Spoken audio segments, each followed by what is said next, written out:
Well, hello, this is Rochelle and welcome to my channel. Today I'm working with the Fabscraps C129 Grateful Heart collection, and it is beyond beautiful. You can see a unboxing of this Fabscraps box on my channel, and I'll link it in the description below. So what I did is I printed two photos, one in color, one in sepia, and this is a photo from my daughter's 16th birthday. We went out for dinner. I'm using a normal nail file to just roughen the edges or distress the edges of these photos so that I can then have that slight, almost white border on them without having to mat it. So it gives you that effect. And I'm going to do that with both the top and the bottom photo. So I'm going to use the bottom photo as a kind of matte for this photo, but in color. And then it obviously picks up the blues that I've chosen for the layout today. I will be putting the papers that I used in the description box below. I'm also using the glue from Fabscraps. Hint with this glue, it does have a protective cap on underneath the actual lid, so you need to take that off before you use it. It also does take a little bit time to dry, so you do have a lot of time to move any photos should you wish to do so.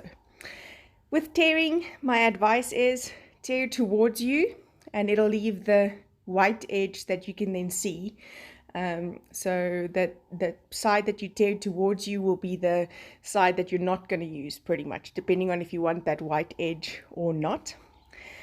I took one of the like faux washi strips on this page and I actually tore that as well, or on this collection, actually tore that as well to give that extra piece there. I did most of my fussy cutting beforehand, thank goodness. It was a lot of fussy cutting, but I so enjoyed it. It's really pretty and very beautiful.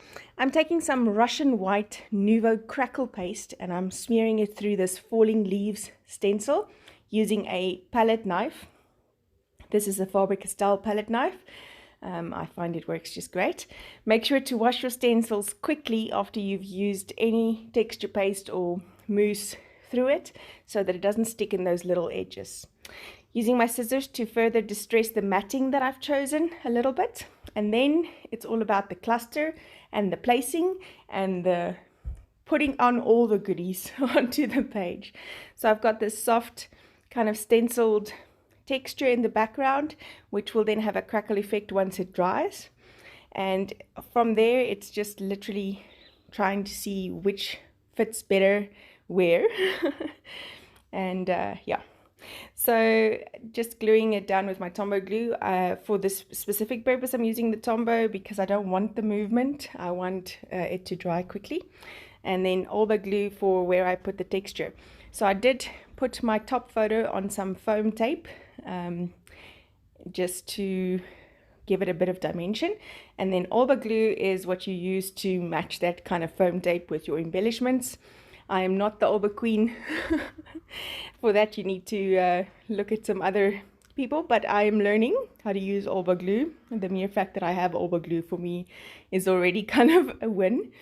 And Olba Glue is also good for your 3D embellishments, like these little metal pieces that I've chosen, the 3 hearts from this pack, and I've put them in various places with these little sentiments and the cut out elements that I've used. Lots of fussy cutting, like I said, but lots of fun.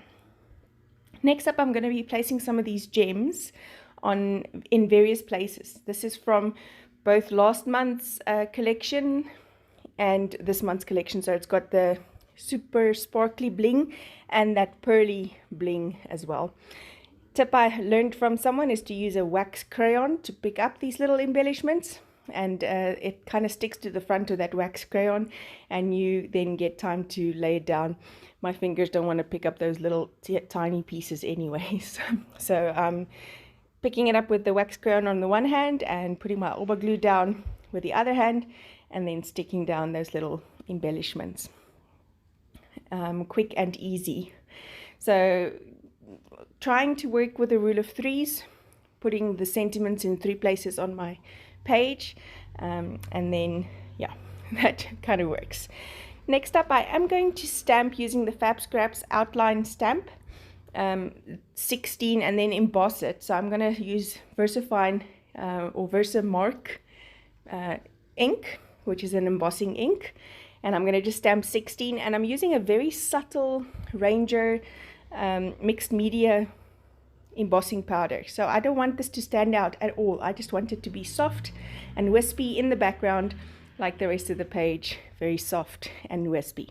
Very happy 16th birthday to my my amazing daughter Rebecca, and this is then the layout dedicated to her. And thank you for Fabscraps for allowing me this opportunity to do this layout, and I hope to see you again soon. Bye bye.